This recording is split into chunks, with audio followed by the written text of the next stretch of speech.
Adelante. ¿Qué tal? Muy buenos días. Bueno, Samuel y Carlos, es más fácil, ¿no?, que nos identifiquen así. Carlos va a empezar. Estamos en la Central de Operación de la Fiscalización Nacional. Básicamente nos toca liderar dos temas: auditorías electrónicas o fiscalización electrónica y contabilidad electrónica, que es un taller también que vamos a dar en unos momentos. Empezaría retomando un poquito las palabras de Aristóteles Núñez hace un momento, en donde, bueno, pues hay o realmente la exigencia de los nuevos tiempos, tanto a la autoridad como justamente en este caso a los contribuyentes, nos exigen comunicarnos de formas distintas. Los esquemas que aún todavía se practican de las visitas domiciliarias o de las revisiones de gabinete, en donde hay un procedimiento invasivo, llegamos al domicilio del contribuyente, hay posiblemente muchos temas de que encontramos que no están localizados en ese domicilio que nos comentaron, etcétera, pues ya son procedimientos que se están quedando al margen de los nuevos tiempos y se están quedando al margen de las nuevas tecnologías y sobre todo desde el punto de vista de la autoridad, muy cortos en cuanto a la posibilidad de explotación de información e interacción con los contribuyentes. Es por eso que ahorita les vamos a explicar evidentemente el reflejo de lo que es el 42 fracción novena del Código Fiscal, en realidad la fiscalización electrónica, cuyo procedimiento está regulado en el 53B del propio código, y los avances tecnológicos y cómo se va a llevar este procedimiento. Evidentemente abierto a cualquier pregunta que tengan, sugeriría por un tema de orden al final, pero iniciaría con qué mensaje o qué me interesa permear en este sentido. Evidentemente tenemos que cambiar y estamos cambiando nuestra relación hacia el contribuyente.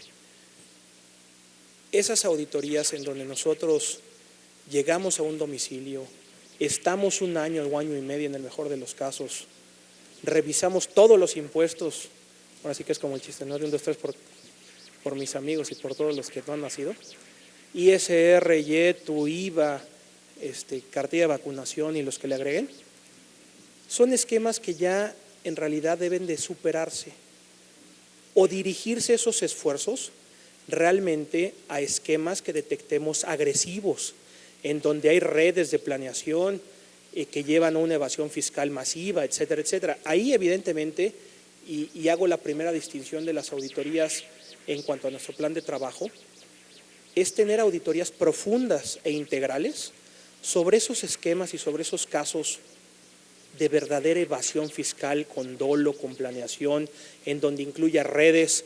Así que al final de la presentación les voy a poner un ejemplo de cómo detectamos estas redes, es muy interesante. Y la verdad es que el grueso de la fiscalización masiva a través de cruces electrónicos que tenemos, pues debe ser enfocada a través de auditorías electrónicas, auditorías muy específicas sobre rubros específicos, ni siquiera sobre un impuesto completo, sino sobre renta. Vamos a ver por qué esta factura no me cuadra o este ingreso que tienes depositado en tu cuenta no me cuadra con la factura que emitiste, que estás correlacionando en tu contabilidad electrónica. A eso vamos a resumir las auditorías electrónicas. Antecedentes específicos, rubros específicos, uno o más, discrepancia de pagos. Oye, al final de cuentas tengo una auditoría, tengo un antecedente de auditoría porque al final de cuentas está reteniendo a un contribuyente. ¿Cómo me entero yo de las retenciones? Pues evidentemente con la declaración que hacen de la retención de sus trabajadores. Con esa declaración, con ese CFDI, que al final de cuentas CFDI de nómina se tiene que timbrar, yo me doy cuenta cuánto se le tiene que retener a un trabajador. Y un simple cruce muy sencillo, lo contrasto contra lo que están enterando. Pues posiblemente hay diferenciales entre lo declarado y lo enterado. Digo, eso a mano, como todavía lo venimos haciendo, es una labor titánica. ¿Por qué? Porque tengo que revisar todas las nóminas de todos los trabajadores y verificar cuánto pagaron. Es un cruce extremadamente sencillo que cuando se vuelve a mano con los 19 millones de contribuyentes que se tienen que fiscalizar, pues se vuelve una labor titánica. La única forma de interacción y de que podemos mejorar la autoridad y que podemos ser menos invasivos, más facilitadores y más simplificadores hacia ustedes es a través de esquemas electrónicos, en donde realmente las operaciones que detectemos inusuales vayamos por esas, se aclaren, no se acepten, al final de cuentas pueden haber errores, me equivoqué al final de cuentas en un rubro de declaración, bueno, pues si es un error que cuesta, pues hay una facilidad de autocorrección, hay al final de cuentas hasta condonación de multas, etcétera, etcétera. Pero esto es hacia dónde vamos. Evidentemente, ¿qué implica esto? Un reprocesamiento gigante de información hacia el interior del SAT. ¿Hacia dónde queremos llegar? Hacia masificar o hacer más actos de fiscalización, pero más concretos, menos invasivo y de menor duración. Estas revisiones electrónicas, por el código, pues, tienen una duración no más allá de 3 meses, cuando una auditoría normal hoy, en el mejor de los casos, dura 1 año, 2 o 3 meses. Entonces, queremos masificar justamente la interacción con el contribuyente sobre casos muy específicos. Dejaré ahí la introducción, pediría a Carlos que comience con temas también introductorios y en el camino vamos explicando el procedimiento. Muchas gracias. Muy buenos días, gracias por la asistencia. Vamos por favor a empezar la presentación. Híjole, bueno, se ve un poquito medio, luego le corregimos esa parte.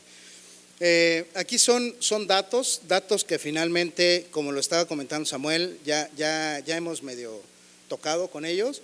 El número de usuarios, cómo se ha incrementado respecto de tecnología en nuestras manos, ¿no? Quisiera yo nada más tocar el tema que, bueno, finalmente hoy de todo el aforo que tenemos en esta sala, seguramente el 95 o 97% traerá un teléfono inteligente, en el cual podemos hacer tanto operaciones bancarias, correos electrónicos, cualquier tipo de operaciones.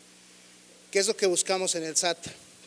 Buscamos hacer que esta tecnología de la información sea de apoyo para que nos facilite todo tipo de pago, de contribución y podamos hacer mucho más ágil este tema. El siguiente, por favor. Igual aquí hablamos más o menos de la introducción que dio Samuel, ¿no? Qué tipo de canales estamos tratando de ampliar, ¿no? Los canales ya sea de buzón tributario, ya sea de las auditorías electrónicas, buscando que estas sean ágiles, que sean eficientes, ¿no? Básicamente esa es una de las formas. Nos vamos a la siguiente, por favor. ¿Qué es lo que también buscamos? Desarrollar sistemas dentro del Servicio de Administración Tributaria para que con ello podamos explotar la información que nos llega ya directamente de los contribuyentes. Tal es el caso de hoy día contabilidad electrónica, tenemos información de las declaraciones que hacen mensuales, las declaraciones informativas. Entonces buscamos hacer que con la tecnología podamos hacer una explotación mucho más simple, más sencilla y más eficiente.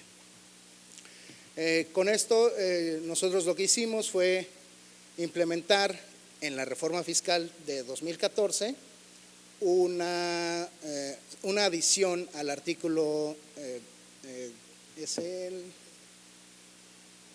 ahorita les pongo el marco normativo.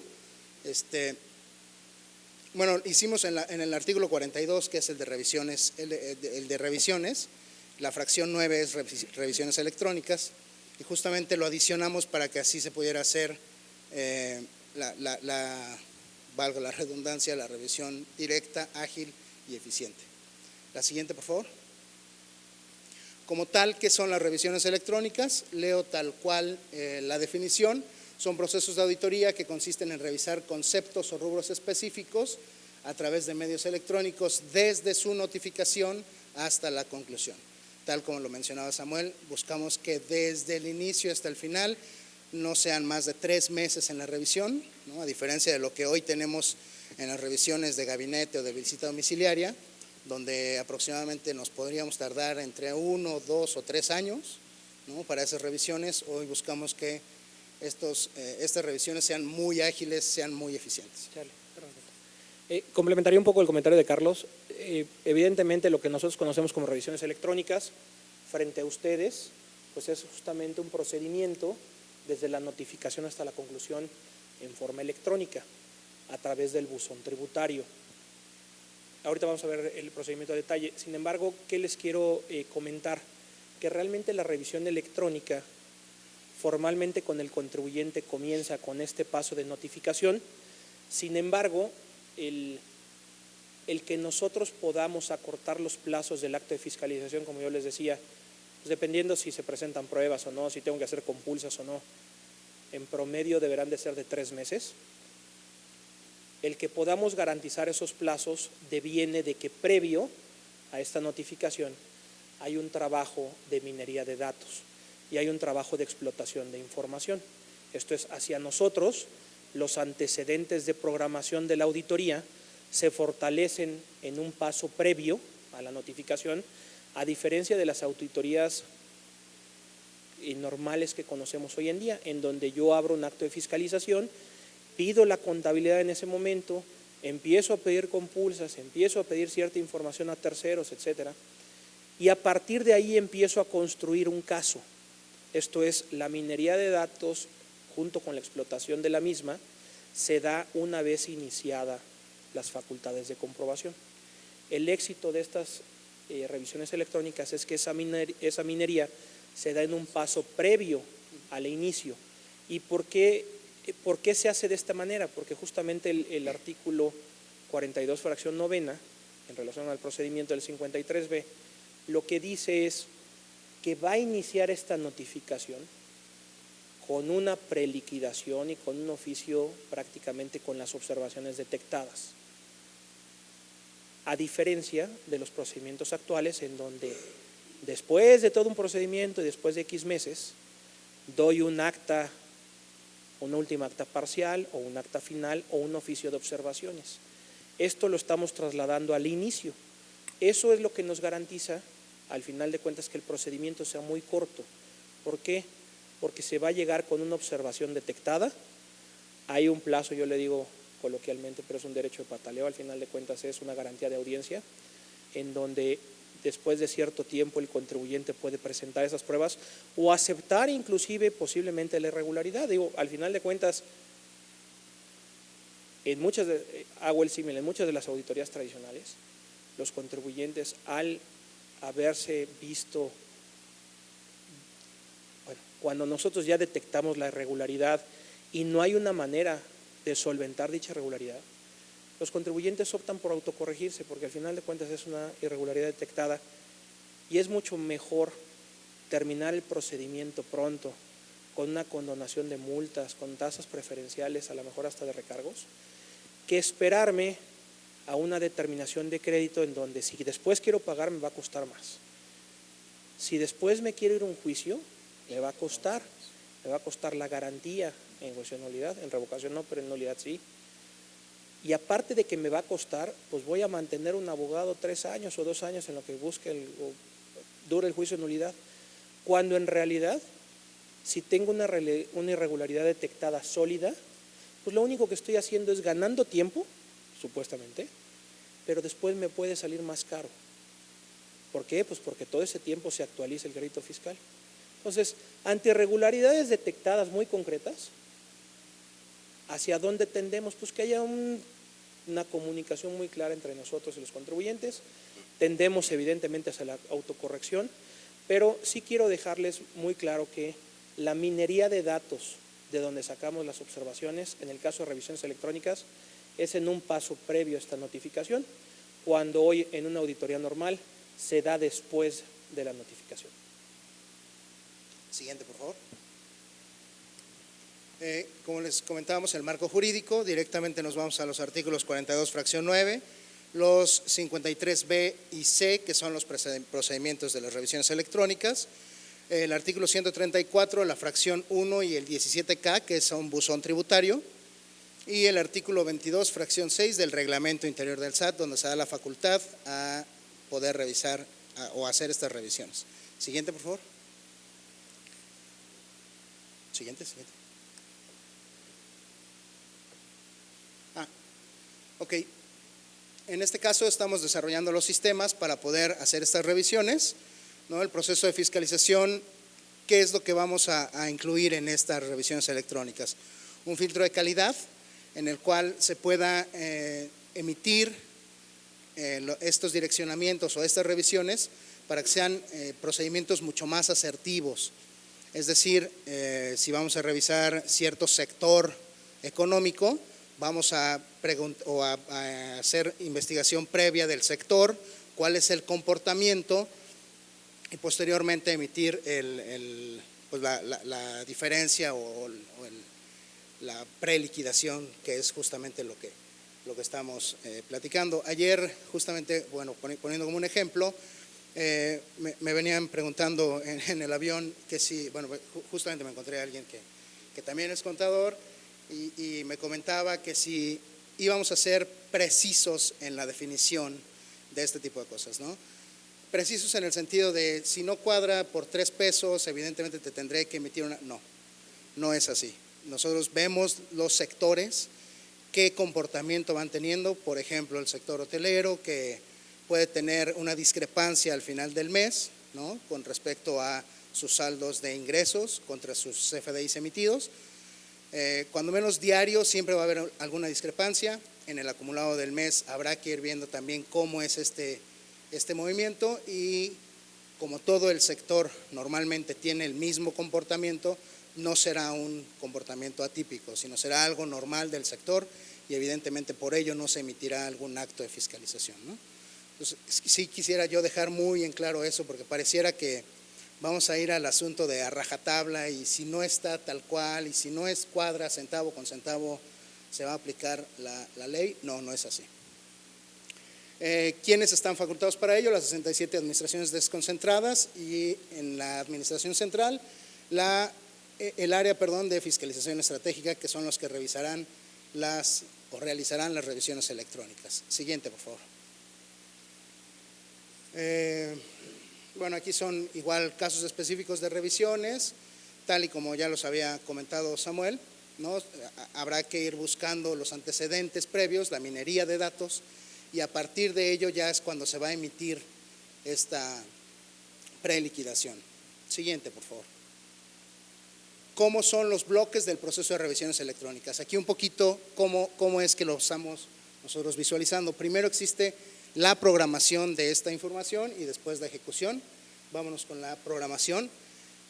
¿Cómo es que nosotros hacemos esta programación?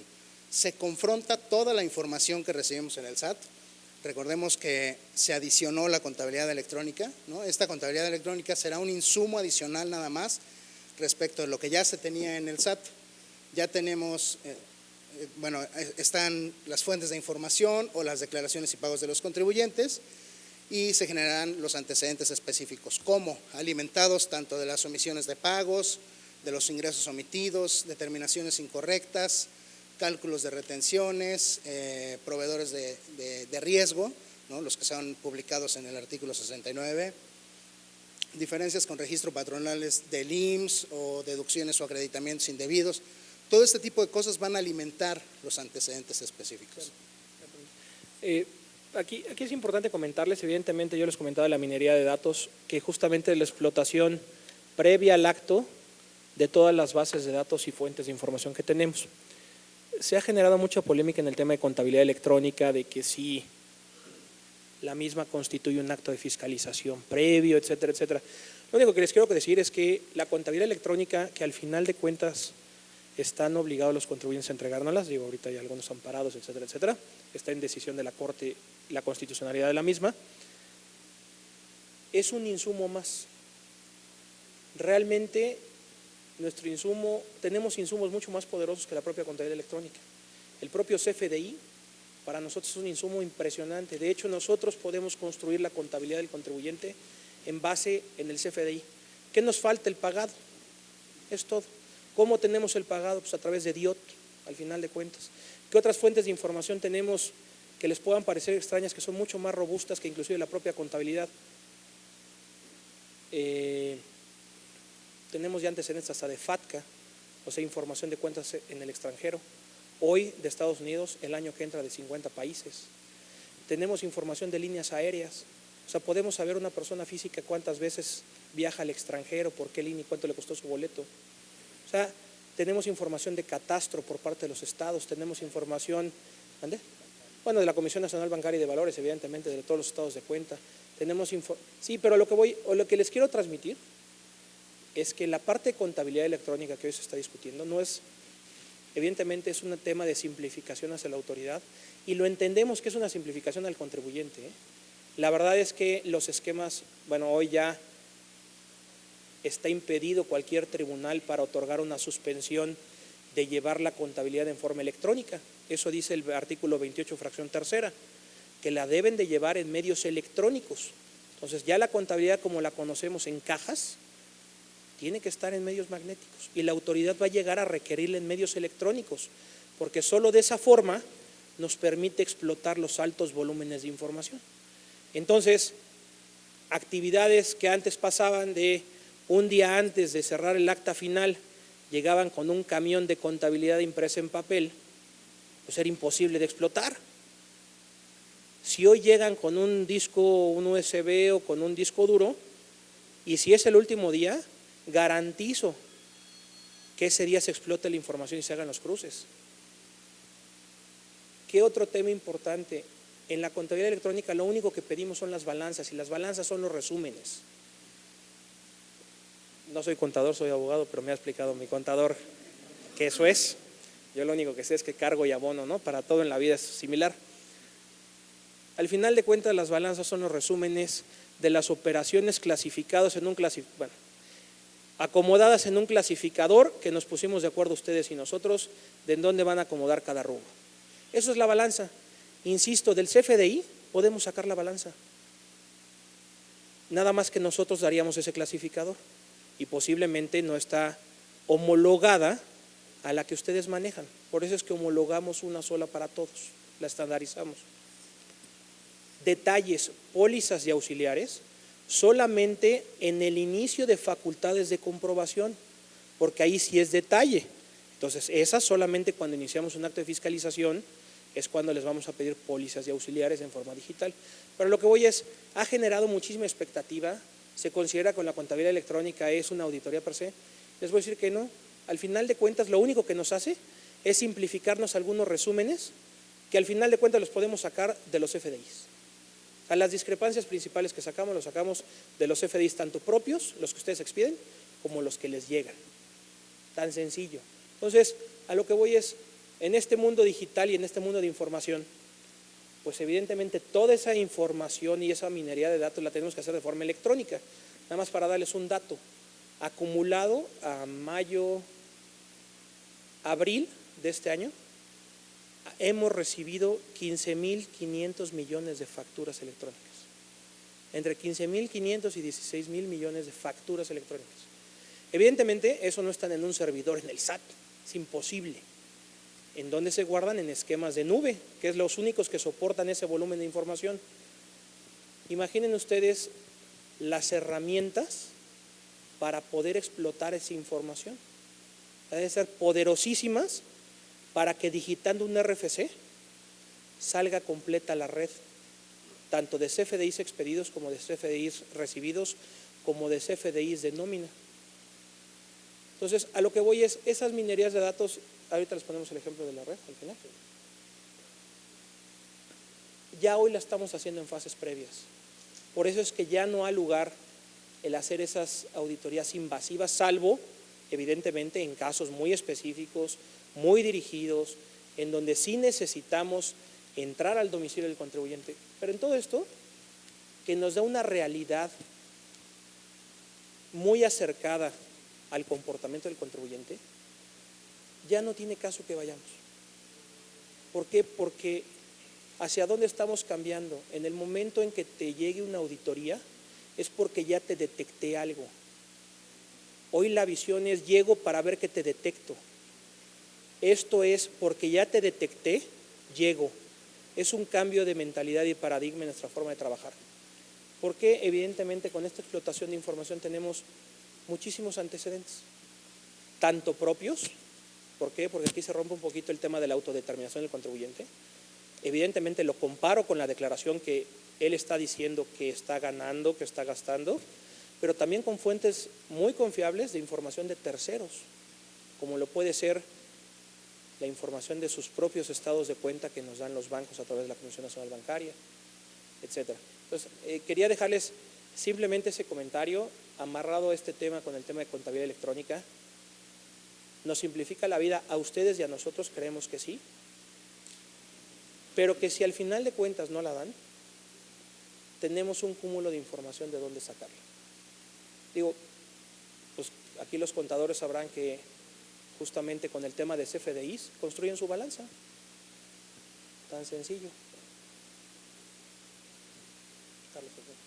Siguiente, por favor. ¿Cómo sería un antecedente específico? Bueno, directamente de los FDIs, de la DIM o de declaraciones mensuales, entre otras, ¿no? Emitimos o observamos que el contribuyente retiene a trabajadores, por un ejemplo, 1,000,000 de pesos de renta, ¿no? Entera la autoridad 800,000 pesos. ¿Qué es lo que ocurre? Nosotros confrontamos con fuentes de información y presumimos de entrada que la diferencia son 200,000 pesos, que debieron haber sido enterados, al igual que fue la retención. Con esto emitimos la resolución provisional o la preliquidación y permitimos que el contribuyente pueda hacer tiene su derecho para contestarnos y decir, oye, ¿qué crees? Sí es correcto, te debo estos 200,000 y no se enteraron por tal y tal cosa, o ¿qué crees? No es cierto, no es así, estos los utilicé en esto, pero para eso hay ciertos tiempos que ahorita veremos el calendario, sobre los cuales el contribuyente podrá contestar ante esta solicitud inicial de la autoridad. Siguiente, por favor. Aquí un poquito más explicado el proceso. No se ve muy claro, les dejaremos esta presentación, por supuesto, estará en la página de internet, seguramente para que ustedes la puedan tomar y estudiarla un poquito más, ¿no? El buzón tributario como tal emite el mensaje o envía este mensaje al correo electrónico del contribuyente. Recordemos que el buzón tributario les hace llegar a ustedes un mensaje en su correo electrónico. No les dice de qué se trata, sino que les dice, tienes un mensaje en tu buzón y tienes que acceder al mismo. ¿Cómo pueden acceder? Con su contraseña o con su fiel, no es única y no se permite acceder a nadie más. Y no hay ninguna liga, recuerden que el SAT no manda correos con ninguna liga para que puedan acceder a ellos, ¿no? Esto es bien importante, la verdad es que esto es como que la base de las revisiones electrónicas, digo, aparte de la minería de datos, que es muy interesante. El tema del proceso de inicio de un acto de fiscalización en forma electrónica. Hoy también yo creo que un tema que debe estar superado o que se debe superar es el tema del domicilio fiscal. ¿Esto a quién está dirigido? Pues a quien realmente es el contribuyente. ¿Cuál es la práctica de todos los días de nosotros? Tratar de iniciar un acto de fiscalización y que el contribuyente no esté localizado en donde dijo tener su domicilio fiscal. O encontramos que su domicilio fiscal es un domicilio virtual, en donde sería imposible que llevara la administración de su negocio. Evidentemente, legalmente tenemos los mecanismos para desconocer ese domicilio, para tener ciertas medidas de presión ante el mismo para que o aparezca o que nos diga cuál es su domicilio verdadero. Esto viene a revolucionar el tema del domicilio fiscal. ¿Por qué? Porque tu domicilio fiscal es el buzón tributario. Viene regulado en la disposición legal, que yo te mando un aviso, evidentemente ustedes previamente tienen que haber accedido al buzón, tienen que haber dado un correo electrónico, bla, bla, bla. Ese correo electrónico que llega tienes un aviso en el buzón, tienes 4 días, si mal no recuerdo, para abrirlo. Si en esos 4 días no abres tu buzón legalmente, y así dice la disposición, al partir del 5º se entiende legalmente notificado lo que se está subiendo al buzón. En este caso, la auditoría electrónica o la fiscalización electrónica. ¿Qué cambia el paradigma? Pues que se inicia porque se inicia. No hay medidas dilatorias que involucren un domicilio fiscal para no iniciar un acto. Esto se inicia de forma electrónica y pues prácticamente el procedimiento que sigue es una vez que se inicia como yo les decía, con una preliquidación y con un oficio de observaciones. No se llama así, pero en realidad es lo que es. A partir de esa notificación, el contribuyente tiene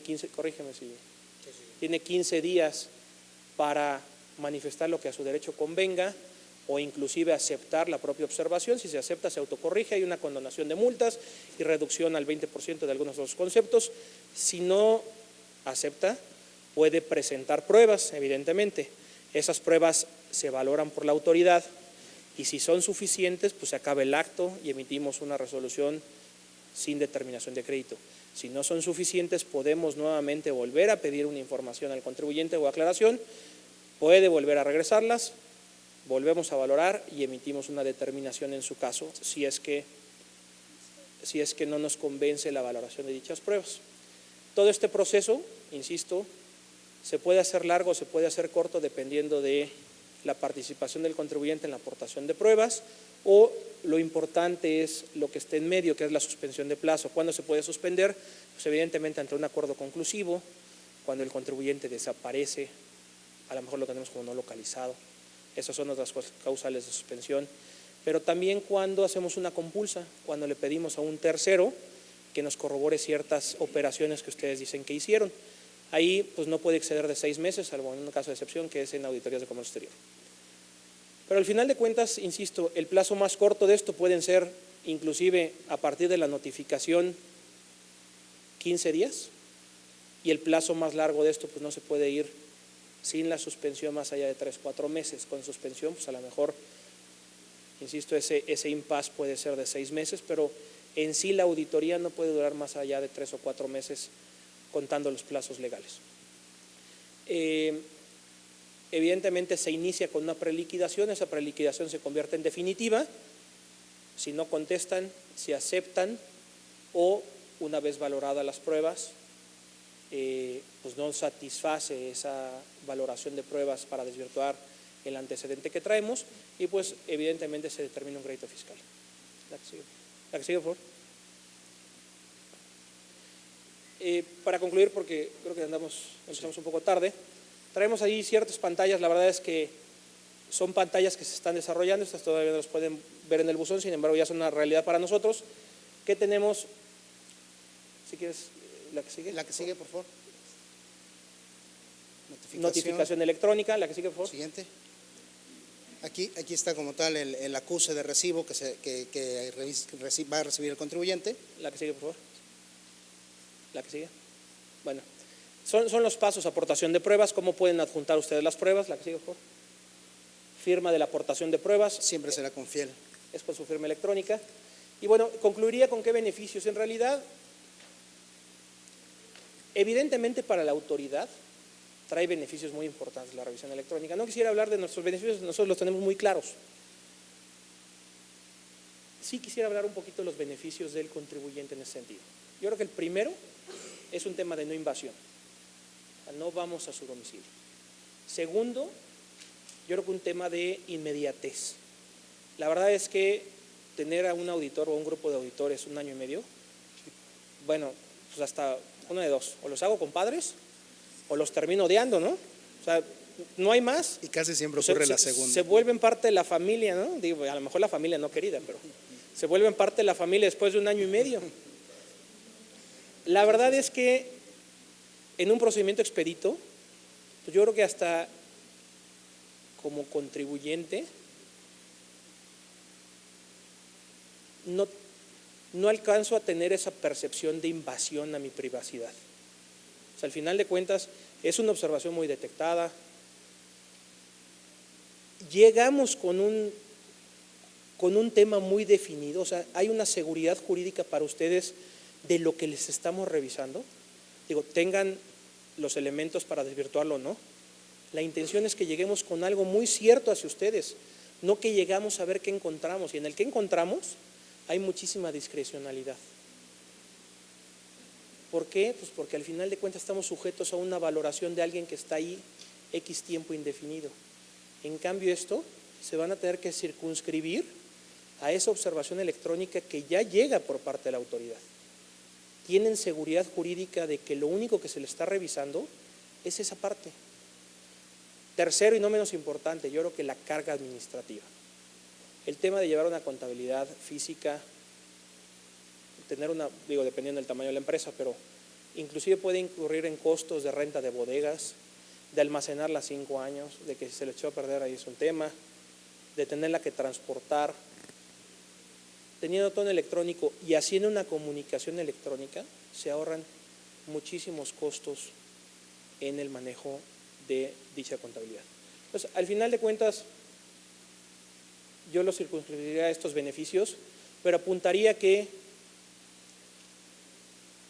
una auditoría, en realidad, pues sería difícil que les vendiera que fuera un beneficio para el gobernado, ¿no? Pero si ya nos va a llegar una auditoría, yo creo que esto es de los mejores métodos que hay y que sí ofrece verdaderos beneficios sobre el hoy cómo estamos trabajando. Insisto, menos tiempo, menos invasión, antecedentes muy concretos, seguridad jurídica, reducción de costos, inclusive reducción de costos en la propia atención de la auditoría. No tengo que andarme trasladando con el equipo y séquito de abogados y contadores, pidiendo citas, etcétera, etcétera. Todo electrónico. Pues con esto concluiríamos la presentación, daríamos un espacio.